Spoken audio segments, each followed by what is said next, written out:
Well, hello. This is a video of Ryan and I talking about what I've been doing a little bit in my classroom. Yeah, so you've been doing what's called flipping your curriculum or flipping your classroom. How would you explain flipping to a teacher who isn't familiar with it? The traditional class format for most people are you assign homework and the kids go home and do their homework, and you give them some form of instruction in class.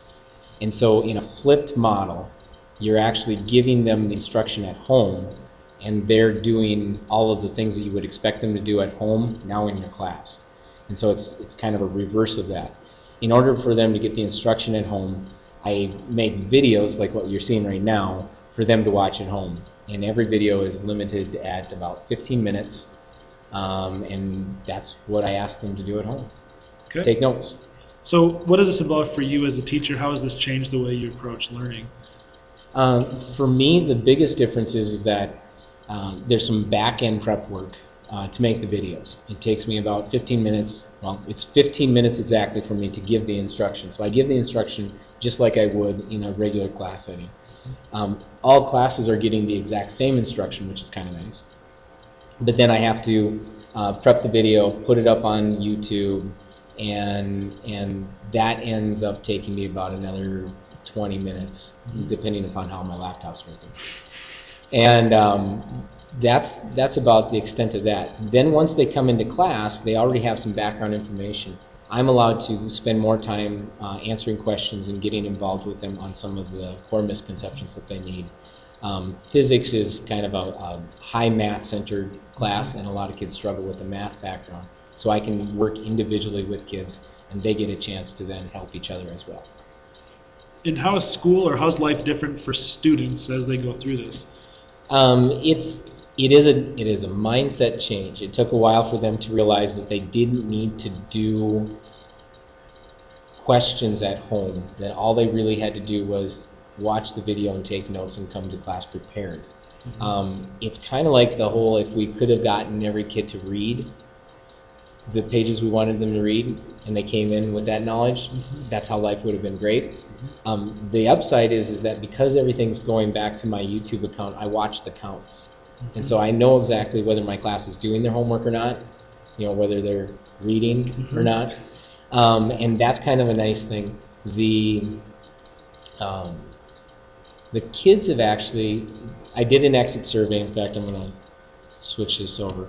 I did an exit survey with them, and they gave me their comments on as far as what was it like to do the stuff in class. So what about the homework in class did they like?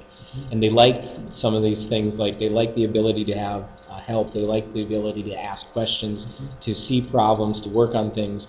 And so they liked that, and they felt like they were getting things that way. The thing that I struggle with as a teacher is I look at first of all, the physics was kind of a hard concept anyways, and so there's that baseline of where does a kid struggle. And so I look at my previous experience teaching versus where I'm doing now, and I try to gauge, are they above that struggle line or are they below that struggle line? So are they having more problems now than they were before? And I actually think that most students do better in the end, at least from what I can tell. I think they gauge themselves as better problem solvers now than they did at the beginning of the term. The only other thing that I can show here quick is that I set this up. Back up. When I create my videos, I use a pen tool on my laptop, and so I do have the ability then to write. Now this is where you get to technical issues.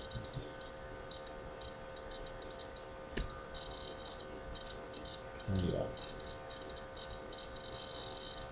And so I can actually write right on my screen. What kind of advice would you have for a teacher who's thinking, this sounds kind of cool, I might want to try it? What would you say? Be very comfortable with what you're getting into. It's not one of those situations where you hear about it and you think, oh, this would be great, I could just post all these videos up here and I never have to make videos again. And to keep the interaction with the students, to kind of keep dialogue going from one day to the next, I make new videos every day for them. So the ones that I use first semester, I'm not using this semester. And so it is a time commitment to doing this. But once you kind of get into a routine or a pattern with it, it's not too bad. And then I guess last thing, what would you have wanted to know about it in retrospect before you started? What would have been nice to know? I think there's still things that I want to know. I find that I go out now and I watch videos of other teachers doing what I'm doing and getting some advice along the ways of how to make things better. And I've watched myself now do my videos, and there are times when it's like, oh no, I need to redo that. So those are changes that I make as I go through, and how, because sometimes our picture shows up here and I'm writing and all of a sudden I write across myself. Right. Okay, and so there's some of those little things that in the production end you have to think differently. All right, thanks for taking the time to flip some professional development for us. Okay. And good luck doing this next semester. All right, thanks. Thanks.